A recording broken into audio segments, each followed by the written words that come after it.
तर लातूरमध्ये लोकशाही मराठीच्या बातमीचा इम्पॅक्ट समोर आलाय। लातूर जाहिराबाद महामार्गाला भेगा पडल्याने अनेकांचा अपघात होऊन लोकांनी जीव गमावला। ही बातमी लोकशाही मराठीने दाखवली आणि त्यानंतर ठेकेदार आणि प्रशासनाला आता जाग आली आहे। महामार्गावरील पडलेल्या भेगा तात्पुरत्या स्वरूपात बुजवण्याचं काम सुरू करण्यात आलंय। मात्र या महामार्गाचे काम निकृष्ट दर्जाचं झालं असून पुन्हा नव्याने हा महामार्ग करण्यात यावा अशी मागणी नागरिकांकडून केली जाते।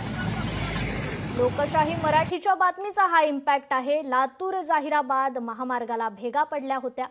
या बातमीनंतर प्रशासनाला आता जाग आली आहे, तर तात्पुरत्या स्वरूपात भेगा बुजवण्याचं काम देखील सुरू झालंय।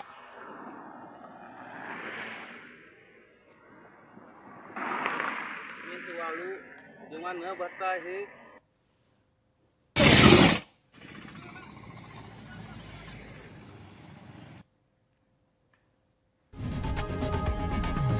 लोकशाही मराठी ऐका, पहा, जागरूक रहा।